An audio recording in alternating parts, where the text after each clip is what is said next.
Hi everyone. अब हम discuss करने जा रहे हैं एक बहुत ही महत्वपूर्ण टॉपिक है जिसको हम कहते हैं कि मैथमेटिक्स। तो मैथमेटिक्स है, यूजली स्टूडेंट ये कहते हैं, जो उनकी फीडबैक आती है कि ये जो मैथमेटिक्स है ये टफ होता है, जिसको हम गणित भी कहते हैं हिंदी में। तो ये टफ टॉपिक होता है जिसमें उनको ट्रबल आती ही आती है।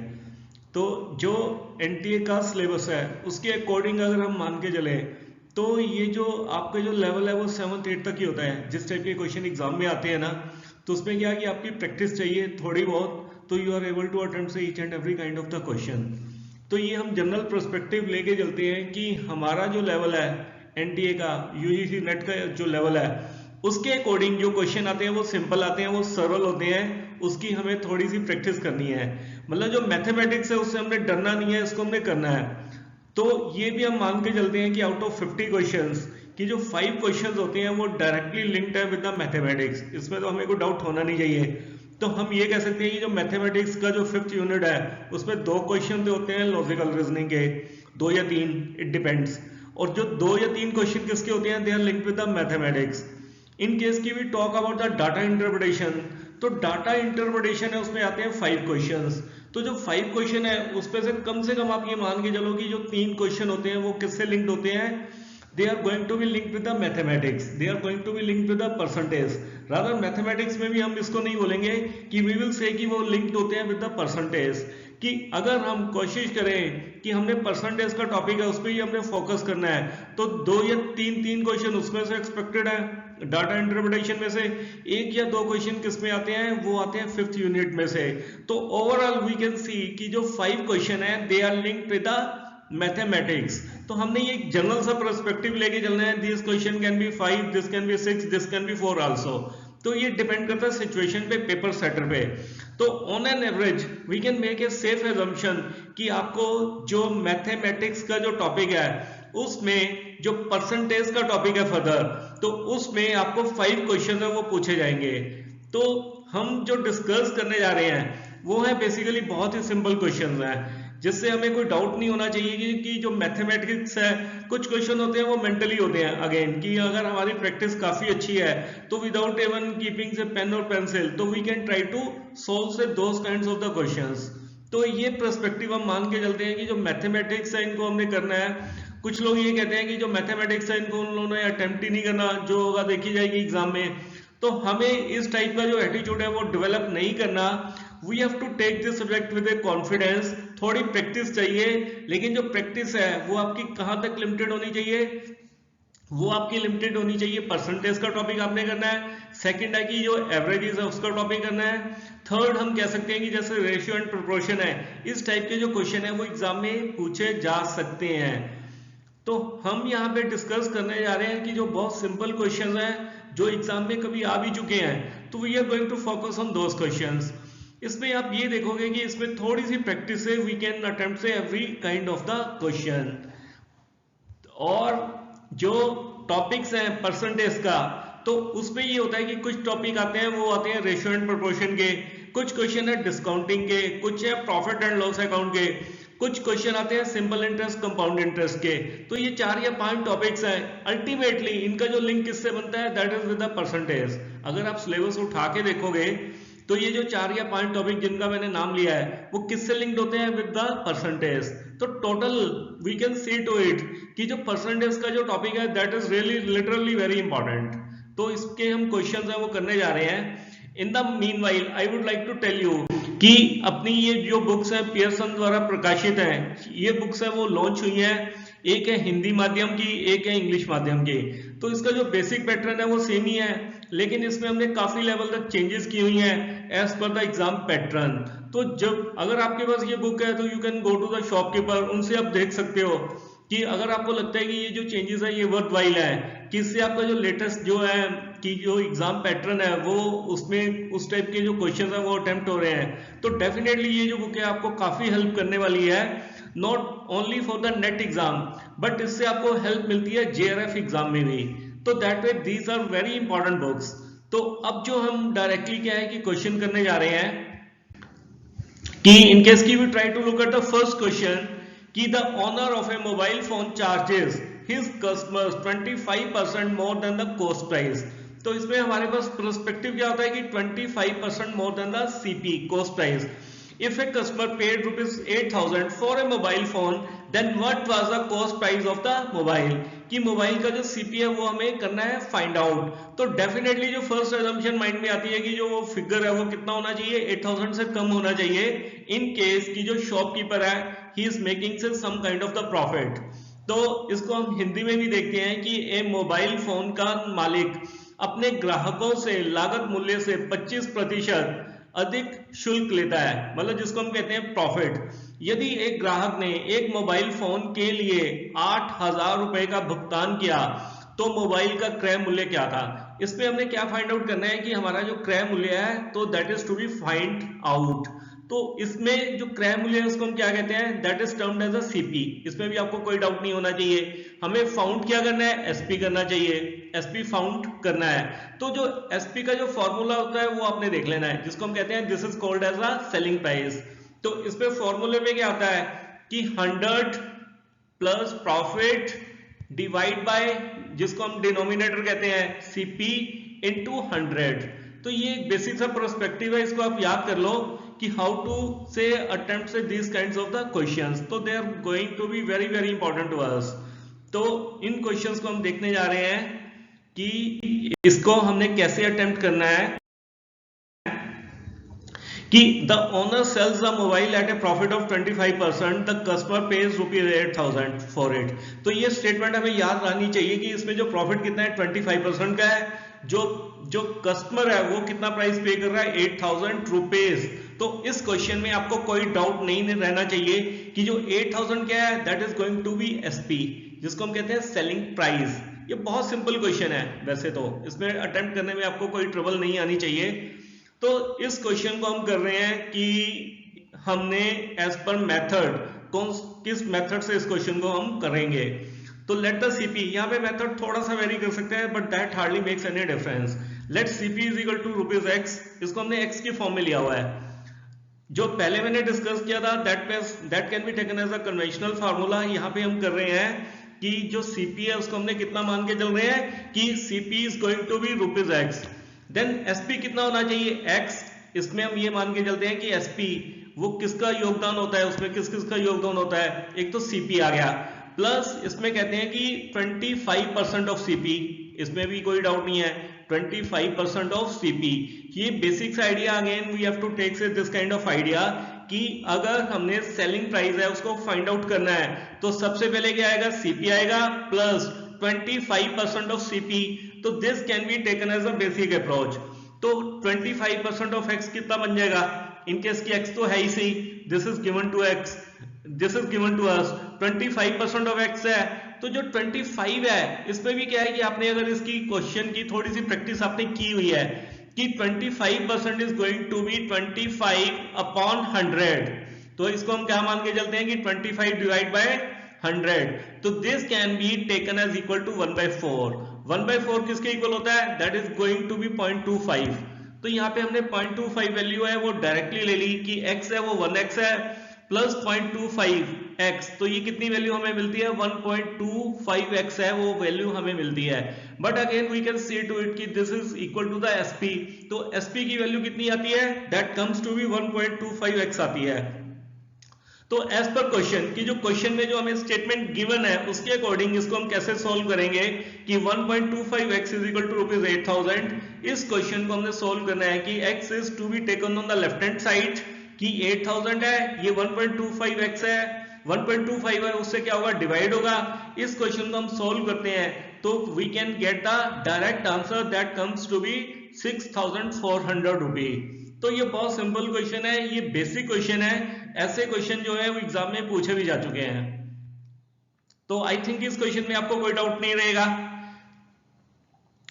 इसमें मैं आपको एक सिंपल मेथड और बताना चाहता हूं कि ये क्वेश्चंस हैं इनको हमने कैसे अटेम्प्ट करना है। तो इसमें कई बार एग्जाम में आपने देखा होगा कि पहले हम जो भी क्वेश्चन है उसको हम अगर हमें फॉर्मूला याद नहीं रहता तो व्हाट शुड वी डू से in that kind of situation. तो उसमें वह 3 स्टेटमेंट होती हैं। उसमें क्या होती है, 3 स्टेटमेंट होती हैं। उसको हम कहते हैं इफ है, सेकंड क्या है बट है, थर्ड क्या आएगी सो, इफ बट सो। ठीक है, ये आपने माइंड में रख के चलना है कि if price is given to be 125 then CP is equal to 100 likewise. तो you can try to solve this question with that kind of mathematics also. अगर आपको ये लगता है कि ये भी बड़ा टफ मामला हो गया कि how to go for 3 statements, तो सबसे सिंपल अप्रोच है कि जो आपको आंसर गिवन होते हैं, मान लो कि आप पिक कर लेते हो कि ऐसा वैसा कुछ आंसर होना चाहिए, तो उससे भी आप क्वेश्चन को सोल्व कर सकते हो कि 6400 plus 25% of that value, 25% of 6400 की जो 6400 है वो बेसिक वैल्यू है, वो सीपी है। 6400 प्लस 25% ऑफ 6400 मतलब 25% ऑफ 6400, तो वो कितना आएगा? 1600 आएगा। दोनों का हम समेशन करते हैं कि 6400 प्लस 1600, तो we get the value of the 8000 rupees. तो there can be multiple method to solve the same kind of the question. तो ये आप पे डिपेंड करता है कि आपकी जो प्रैक्टिस है वो किस टाइप से है, तो accordingly you can try to attempt the questions. Now we are moving to the next question कि given the relationship between the x and y variables, कि यहाँ पे दो वेरिएबल हमें गिवन है, y पहले क्यों दिया हुआ है और x है वो भी गिवन है, तो y पहले क्यों दिया हुआ है कि y is equal to x square. यहाँ पे जो रिलेशनशिप है ये क्वेश्चन एग्जाम में आपके आ चुका है कि y is equal to x square, कोई इसमें डाउट नहीं है कि जो y की वैल्यू है इसको मैं अलग से भी लिख के बताता हूँ आपको कि y is equal to x square, कोई डाउट इसमें हमें क्वेश्चन में नहीं होना चाहिए।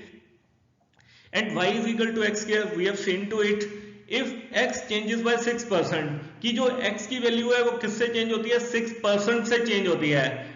x की वैल्यू किससे चेंज होती है? 6% से। तो what is the percentage change in the y, कि जो y की वैल्यू है वो किस टाइप से चेंज होगी। तो ये बेसिकली क्या होता है कि जो वेरिएबल होते हैं इसको हम हिंदी भाषा में क्या बोलते हैं? चर बोलते हैं। क्या बोलते हैं इसको? This is called as a चर, चर कहते हैं इसको। चर y और क्ष ये लिखा गया ड्यू टू, ठीक है, गूगल ट्रांसलेट। तो चर y और x के बीच संबंध को देखते हुए y is equal to x square, we have seen to it. यदि x की वैल्यू चेंज होती है, x has been given to us on the right hand side, कि यदि x में 6% परिवर्तन होता है, 6% परिवर्तन होता है, तो y में लगभग कितने प्रतिशत परिवर्तन होगा। तो इसको हमने फाइंड आउट करना है कि इसमें जो आंसर है वो लगभग में है। इसमें क्या है? आंसर क्या है? लगभग में। तो इससे हमें एक फ्लेक्सिबिलिटी मिल जाती है कि we can take advantage of this kind of information. तो इसमें कोई डाउट नहीं होना चाहिए कि हमने इस क्वेश्चन को कैसे सोल्व करना है। तो इसमें कौन सी हमें इंफॉर्मेशन गिवन है, तो मैं उसकी थोड़ी रेपिटेशन कर रहा हूं कि y is equal to x square, कोई डाउट नहीं है, ठीक है, this is given to us, ठीक है। अगर x की वैल्यू में कितना चेंज होता है? 6% का चेंज होता है। x की वैल्यू में क्या चेंज होता है? 6% का। तो डेफिनेटली जो y की वैल्यू है वो भी क्या होगी? चेंज होगी। y की जो वैल्यू है वो भी चेंज होगी। तो इस क्वेश्चन में कि y की वैल्यू में कितना चेंज होता है, y की वैल्यू मान लो पहले 100 थी तो अब कितनी हो गई, ओके, वो हमें फाइंड आउट करना है कि वो 36 है, 12 है, 8 है या 6 है। तो मैथमेटिक्स का कोई भी क्वेश्चन आपको समझना हो कि उस क्वेश्चन को आप अटेम्प्ट करना चाहते हैं, तो उस क्वेश्चन का जो बेसिक थीम है, कॉन्टेक्स्ट है, वो हमें समझ में आना चाहिए कि we are in the absolute knowledge of the question, कि इसका हमें कोई कंप्लीट आइडिया है। तो इसमें क्या होता है कि क्वेश्चन जो है उसको सॉल्व करने में हमें क्लैरिटी रहती है। तो now we are going to see to it again कि क्वेश्चन हम कैसे देखेंगे इसको। तो ये तो क्वेश्चन कन्वेंशनल मेथड में हमने किया हुआ है। तो we have to see to the shortcut also कि y is equal to x square. मैं यहाँ पे सिर्फ टाइम सेव करने के लिए इसको टाइप करता हूँ, वैसे we can directly go for the solution. Let the value of x कितनी है, that is given to be 100, then y की वैल्यू कितनी हो जाएगी, दैट कम्स टू बी 10,000 कि 100 का स्क्वायर कितना आएगा, we get a value of 10,000। New value of x कितनी है, 100 प्लस 6 इज इक्वल टू 106 है। न्यू वैल्यू ऑफ y कितनी आएगी 106 का हमने स्क्वायर करना है, 106 का हमने स्क्वायर किया तो we get the value of 11236, 11,236। कितनी वैल्यू मिलती है इसमें, 11,236 की वैल्यू हमें मिलती है। लेकिन ये क्वेश्चन हमें लगता है कि नहीं, this can B A tough question. Tough क्यों होगा, क्योंकि इसमें जो है मल्टीप्लिकेशन कौन करे बैठ के। तो we will see to the solution to this issue also, क्योंकि एग्जाम में हमें टाइम कम मिलता है, तो we look for the immediate solution. तो हम इस क्वेश्चन को फिर से देख रहे हैं कि पहले जो x की वैल्यू है वो कितनी है 100 है, y की वैल्यू कितनी बन जाएगी 106 बन जाएगी, उसकी वैल्यू कितनी बन जाएगी 106 बन जाएगी का स्क्वायर, 106 का स्क्वायर बन जाएगी। इस क्वेश्चन को फिर से देखते हैं, x की वैल्यू कितनी है 100 है, न्यू वैल्यू ऑफ x कितनी आ जाएगी 100 प्लस 6 इज इक्वल टू 106 आ गई, न्यू वैल्यू ऑफ y कितनी आ जाएगी 106 का स्क्वायर, तो वी गेट से दिस काइंड ऑफ वैल्यू, इसमें कोई डाउट नहीं होना चाहिए आपको। देन जो y की पहले वाली वैल्यू कितनी है, y की जो पहले वाली वैल्यू कितनी है that is given to us 10,000 की पहले की वैल्यू। अब हम जानते हैं कि y की वैल्यू में इंक्रीज हो रहा है, तो जो इंक्रीज वैल्यू है वो हम पहले लिख रहे हैं, जो हमने फाइंड आउट किया है यहाँ पे, जो हमने वैल्यू फाइंड आउट किया है उसको मैं यहाँ पे लिखने जा रहा हूँ, एंड जो यहाँ पे पहले वाली वैल्यू दी हुई है वो कितनी है 10,000 है, तो 11236 कि 11,236 माइनस 10,000, तो we get the value of the 1236, जो वैल्यू हमें मिलती है वो कितनी है 1236 है, या जो भी आप इसको बोलना चाहो, ठीक है। तो मैं तो आपको ये वैसे सजेशन दूंगा कि हम हिंदी के वर्ड है इसमें यूज करें तो वो ज्यादा अच्छा रहता है, क्योंकि जो इंग्लिश के वर्ड है, जैसे मैंने 21 बोलना है तो उसको मैं 21 बोलूंगा कि 21 मैंने पहले यूज किया, 1 मैं बाद में यूज करता हूँ। अगर मैंने उसको 21 बोलना है तो that is going to be quite easy to us कि 21, ठीक है, 21 को बोलने में और 21 बोलने में टाइम का डिफरेंस रहता है। यही जो डिफरेंस है वो हमारी क्या बन जाती है, मेंटल में चली जाती है, कैलकुलेशन बन जाती है लाइकवाइज। तो जो परसेंटेज डिफरेंस है इसको हम देख लेते हैं कि how to find the percentage difference. यहाँ पे जो डिफरेंस आया वो कितना है, देखो शाबाश 1236, जो कंपैरिजन हम कर रहे हैं, जिस वैल्यू से हम कंपैरिजन कर रहे हैं वो क्या है basically, that is to be taken as a old value, that is to be taken as a old value, मतलब जिसके साथ कंपैरिजन किया जा रहा है उसको हम क्या बोलेंगे, that will be called as a old value. तो ओल्ड वैल्यू कितनी है 10,000 है। ये आपने याद करना है कि जो भी ऐसी वैल्यूज होती हैं वो किसमें आती हैं, डिनोमिनेटर में आती हैं। मैं ये मतलब उम्मीद करके रखता हूं कि आपको इस एस्पेक्ट का आइडिया होगा, लेकिन still I am telling this कि one as a teacher I need to tell कि 1236 डिवाइड बाय 10,000 इनटू 100, ठीक है। तो इसको हमने सॉल्व किया तो we get the value of 12.36। तो ये जो वैल्यू है अप्रोक्सीमेटली हमें कितनी मिलती है 12%, तो that is to be taken as answer, that is to be taken as answer. इसका जो शॉर्टकट मेथड है कि हमने 10,000 में नहीं जाना, हमने जो 11236 दिया हुआ है उसमें नहीं जाना, we can go for the direct solution of the problem. इसमें क्या होता है कि x है, यहाँ पे जो हमें 6 दे रखा है, जो चेंज वैल्यू है वो हमने यहाँ पे लिखी, देन जो सेकंड वैल्यू है वो हमने लिख ली, क्योंकि यहाँ पे क्या है x का स्क्वायर है, यहाँ पे क्या हो रहा है x का स्क्वायर हो रहा है। स्क्वायर के केस में we can take this kind of flexibility. अगर इसमें क्यूब लिखा होगा तो सिचुएशन हो जाएगी डिफरेंट, तो we have to solve the same problem in the 2 steps. तो यहाँ पे हम क्या कर रहे हैं कि क्योंकि ये x स्क्वायर है तो we can try to solve this problem in the single step कि x plus 6 plus 6 into 6 divide by 100, तो 6 प्लस 6 कितना होता है 12 होता है, कोई इसमें डाउट नहीं है हमें। ओके 6 इंटू 6 कितना हो गया 36 हो गया, डिवाइड बाई कितना हो गया 100 हो गया, तो what the value do we get is equal to 12.36 है। इससे हमें कौन सी वैल्यू मिलती है 12.36 मिलती है। अगर आप ये चाहते हो कि एग्जाम में ऐसे क्वेश्चन है हम सोल्व कर पाए, मान लो क्वेश्चन थोड़ा सा डिफरेंट आ जाता है, ये क्वेश्चन है we can solve this question by this shortcut method, तो इसमें हमें कोई डाउट नहीं रहना चाहिए। अगर आपको क्वेश्चन आ जाता है कि पहले किसी चीज की वैल्यू है वो कितने अमाउंट से बनती है बढ़ती है, वो 10% से बढ़ती है, कितने अमाउंट से बढ़ रही है 10% से।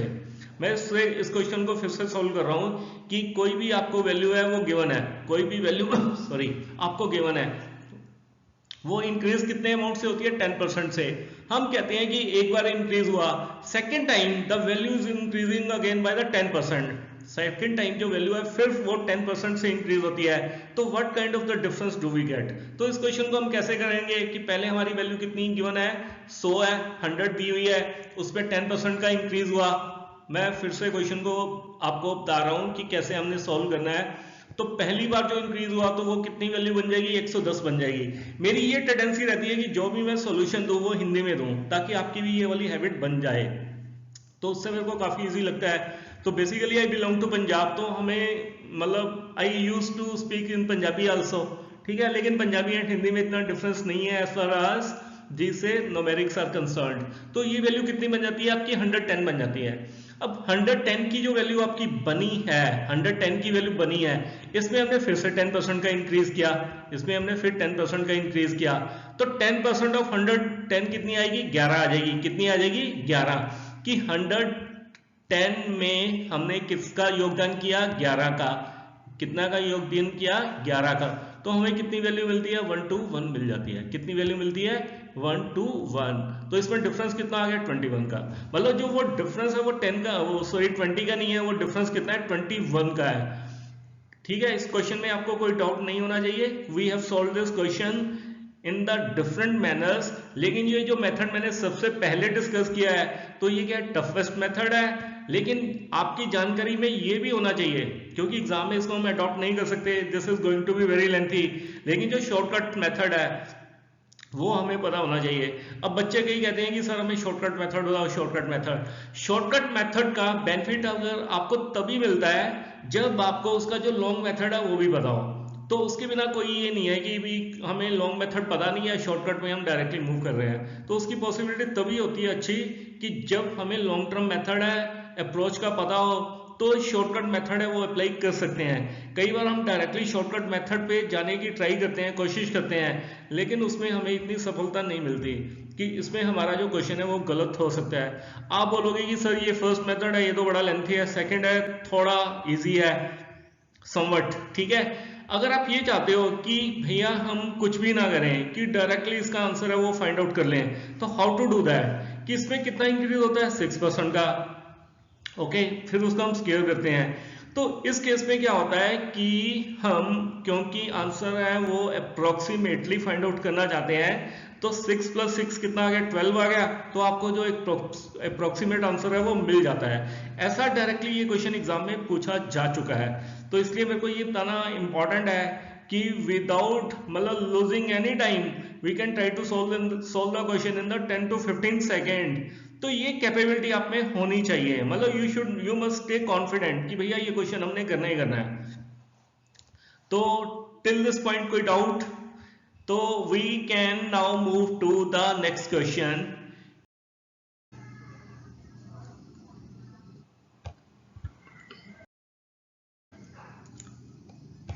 इसमें ये देखो कि ये seller mixes 26 kg of rice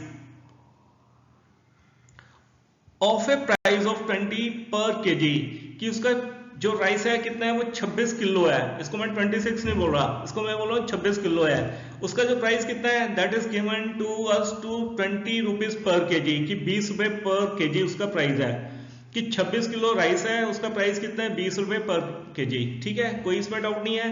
with 30 kg of different variety rice, ठीक है, जिसका प्राइस कितना है, 36 रुपीज पर kg है। He sells both the mixed prices at a price of 30 rupees per kg, कि वो उन दोनों को मिला के कितने में बेचता है। तो what will be the profit in the percentage? तो ये क्वेश्चन जो है वो हम डायरेक्टली कर रहे हैं, लेकिन इसमें कुछ ना कुछ मिसिंग हो गया कि 20 kg 26 kg we can agree to this values को 30 रुपीज की कीमत के 36 kg विभिन्न प्रकार के। यहाँ पे ये जो हिंदी स्टेटमेंट है दैट इज कंप्लीटली एक्यूरेट, तो इसको भी इसी को हम कंसीडर करके चलेंगे कि 20 किलो राइस है जिसकी वैल्यू कितनी है, 20 प्रति किलोग्राम, कि उसका प्राइस कितना है, 20 रुपीज प्रति किलोग्राम है, 20 रुपीज पर kg। वो कितना राइस है, 26 kg। कितना राइस है, वो 26 kg है। सेकंड जो टाइप का जो राइस है वो कितना है, वो 36 kg है, और उसका प्राइस कितना है, that is given to us से 30 रुपीज।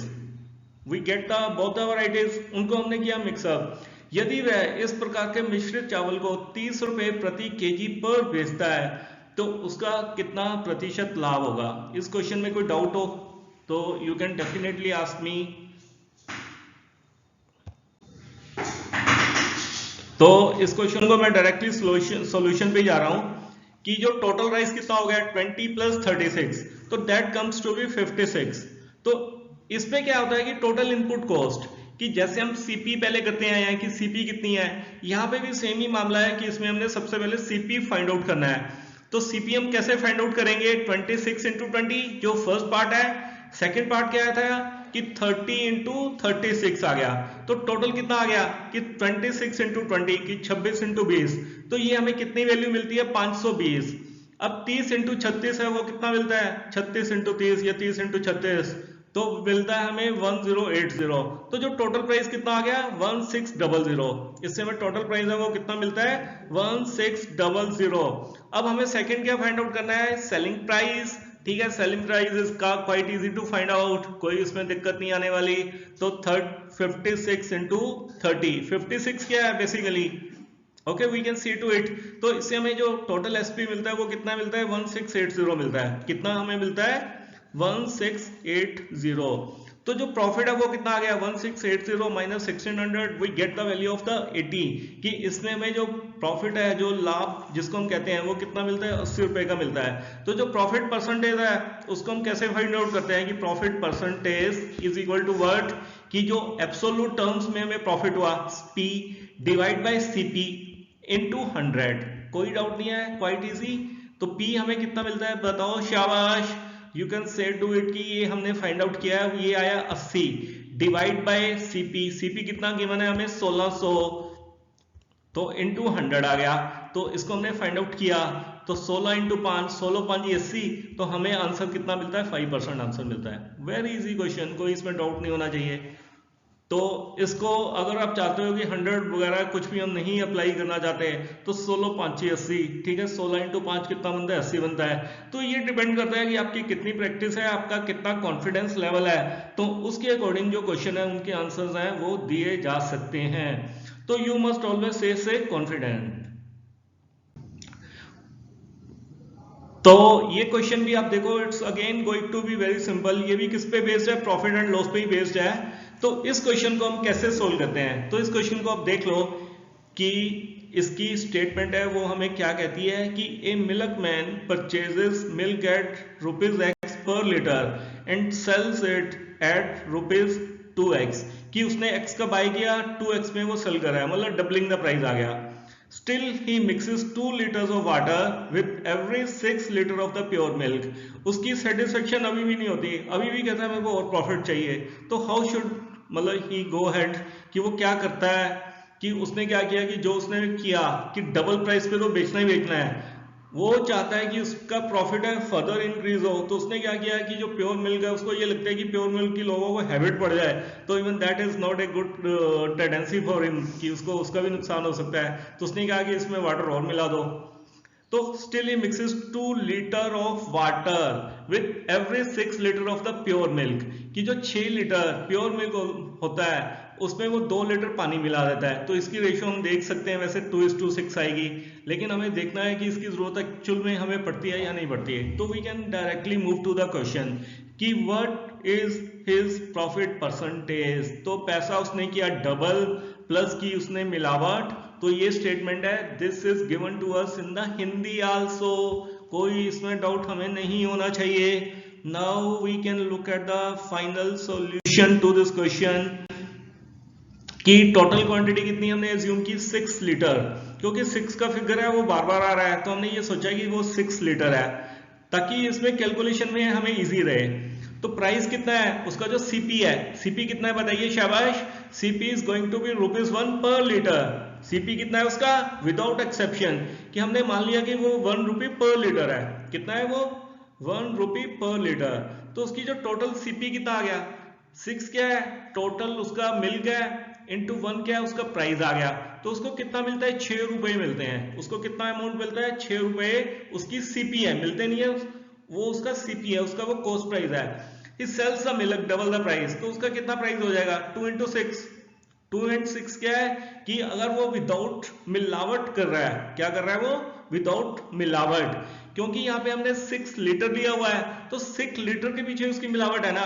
6 के पीछे मिलावट कितनी है बताओ, शाबाश, this is given in the statement also. तो उसकी मिलावट कितनी है 2 लीटर की। और प्राइस कौन सा है उसका, प्राइस तो उसका 2 रुपए ऑलरेडी डिसाइडेड हो ही चुका है। We can see to it कि प्राइस उसका कितना है 2 है, तो 2 इंटू 2 प्लस 2 इंटू 6, तो उसको कितनी वैल्यू मिलती है 16। कितनी मिलती है 16, कि उसने जो 10 रुपए वाली चीज है वो कितने में बेची उसको उसको जो कॉस्ट है वो कितनी है 6 है, तो उसको कितने का सेल किया उसने 10 का सेल किया, 16 का सेल किया, तो उसका जो टोटल प्रॉफिट है वो कितना आ जाएगा 16। क्या है उसका 16 is to be taken as a SP, 16 रुपए क्या है उसका विक्रय मूल्य है, उसका क्रय मूल्य कितना 6 रुपए है, तो उसका जो लाभ है टोटल प्रॉफिट कितना आ गया 16 माइनस 6 इज इक्वल टू ₹10 आ गया, तो 16 माइनस 6 वो उसका प्रॉफिट है। अगेन जो हम प्रॉफिट लिख के चलते हैं divided by the CP, CP कितना गिवन है 6 है, तो 10 डिवाइड बाय 6 इंटू 100, तो we get the value of 166 plus point something something आएगी। Okay we can see to it. Okay ये आंसर है, ये वेरीफाई कर लेना। तो इसका जो आंसर है ये क्वेश्चन आपके एग्जाम में आ चुका है, तो we can see to it कि हमारी जो अप्रोच है एग्जाम में पॉजिटिव होनी चाहिए कि we can solve every kind of the question. तो ऐसे क्वेश्चन मैं आपको और भी करवाता रहूंगा, बट इन क्वेश्चंस को आपको ध्यान से देखना पड़ेगा क्योंकि ये क्वेश्चन काफी सिंपल है। अब आ जाते हैं हम एवरेज टाइप के क्वेश्चन में। ये क्वेश्चन हमने कैसे सोल्व करना है अगेन, कि ये क्वेश्चन काफी पॉपुलर होते हैं कि the average monthly income of P and Q, की जो पी एंड क्यू है उनकी जो एवरेज मंथली इनकम है, ये अपने ध्यान में रखना है कि उनकी जो औसत जो मंथली जिसको हम कहते हैं कि मासिक आय है वो कितनी है, औसत मासिक आय, औसत मासिक आय यहाँ पे भी गिवन है, तो वो कितनी गिवन है 5050 की 5050 रुपए। यहाँ पे पी एंड क्यू है, यहाँ पे क्या किया उसने क्यू एंड आर ले लिया, उनकी कितनी है 6250 है, एंड जो पी एंड आर आ गया तो उसकी मासिक कितनी है 5200 रुपए है। तो हम यहाँ पे क्वेश्चन में देख सकते हैं कि पी है वो 2 बार आ रहा है, क्यू है वो 2 बार आ रहा है, पी यहाँ पे 2 बार आ गया, ठीक है, क्यू है वो 2 बार आ रहा है, आर है वो 2 बार आ रहा है। तो हमें ये देखना है कि हाउ टू गेट से benefited from this kind of situation. ये फिगर आप याद कर लो क्योंकि यहाँ पे हम रिवर्स में नहीं जा सकते। तो ये कितना है 5050 है, देन 6250 है, ये 5200 आ गया, तो ये 3 है। हमें यहाँ पे एग्जैक्टली किस पे फोकस करना है कि we have to find the value कि उसकी जो मंथली इनकम है वो कितनी है, उसकी जो पी है उसकी मंथली इनकम है वो कितनी है। तो ये क्वेश्चन भी काफी सिंपल है। Again we need not to get so tough, मतलब हमें ये नहीं लगना चाहिए कि ये क्वेश्चन टफ है, इसमें इतने बड़े फिगर्स हैं लाइकवाइज है। हमें ये देखना है कि ये जो क्वेश्चन है ये किसका है, औसत का है, मंथली इनकम हमें गिवन है जिसको हम मासिक आय कहते हैं। तो now we can try to solve this kind of question कि सबसे पहले हम टोटल इनकम है वो फाइंड आउट करेंगे। तीनों केसेस में हमने क्या करना है कि we have to find out the total income, कि पी प्लस क्यू है उनकी कितनी इनकम है, क्यू प्लस आर है उनकी कितनी इनकम है, तो इससे हमें सॉल्यूशन मिल जाएगा। तो now we can move to the direct solution कि P प्लस क्यू है, इनकी इनकम कितनी थी 5050 है, इंटू टू का मीनिंग क्या हुआ कि हम इनकी टोटल इनकम है वो फाइंड आउट करना चाहते हैं, कि हम इनकी टोटल इनकम है वो फाइंड आउट करना चाहते हैं। अब वैसे ही हमेशा इसको माइंड में रखना है कि जब भी हमने टोटल फाइंड आउट करना हो in this kind of the things, तो उसमें क्या होता है कि एवरेज आ गई, okay, into number of people. तो ये अपने माइंड में रख के चलो कि टोटल टी फॉर टोटल, ए का मीनिंग क्या हुआ एवरेज है, एन का मीनिंग क्या हुआ total number of the people. तो हमने फाइंड आउट किया कि 5050 की 5050 इंटू 2, तो वो कितनी आ जाएगी 10100 आएगी। ऐसे ही हमने क्यू एंड आर की फाइंड आउट की, पी एंड आर की, तो इसकी कितनी आती है 12500 की 6250 इंटू 2 इज इक्वल टू कितना आ जाएगा 62500 रुपया, सॉरी 12500 रुपया, ठीक है। देन 5200 इंटू 2 कितनी आ गई कि 10400। मैं इससे इनको फिर से देख लेता हूं कितनी है, ये 10100 है, ये 12500 है, ये कितनी है 10400 आ गई। लेकिन इसमें क्या है कि जब भी हम इनका एडिशन करेंगे, तो मैंने आपको पहले बताया कि जो P है वो 2 बार आ रहा है, Q है वो 2 बार आ रहा है, R है वो 2 बार आ रहा है। तो यहाँ पे हमें क्या मिलता है कि 2P plus 2Q plus 2R। तो इसको हमने फाइंड आउट किया कि तीनों की जो तीनों इनकम हमने ऊपर कैलकुलेट की हुई है उनका जो टोटल है वो कितना आ जाएगा, we get a total of 33,000 of rupees. तो P plus Q plus R divide by 2, क्योंकि 2 यहाँ पे आ चुका है तो इसको हम ले जाएंगे टवर्ड्स राइट हैंड साइड, तो ये क्या हो जाएगा डिवाइड करेगा कि 33,000 डिवाइड बाई 2।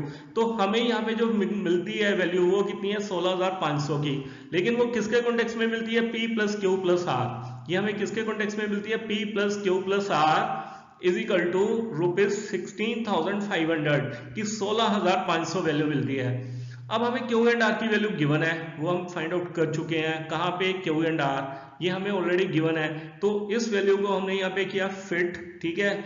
तो हमें वैल्यू मिलती है 12,500 है ये वाली, वो वैल्यू हमने यहाँ पे फिट की, तो इज इक्वल टू 16,500। मैं इसको हिंदी में बोल रहा हूँ, ठीक है, इसमें आपको कंफ्यूजन नहीं होना चाहिए कि मैं चाहता हूँ कि आपकी हिंदी वाली जो हैबिट है वो डेवलप हो। तो हमने P की वैल्यू फाइंड आउट करनी है कि 16,500 माइनस 12,500 तो we get the value of the 4,000 कि हमें कौन सी वैल्यू मिलती है? 4,000 रुपया। तो इस केस में क्या है कि जो C है वो अपना आंसर बन गया। तो वी कैन सी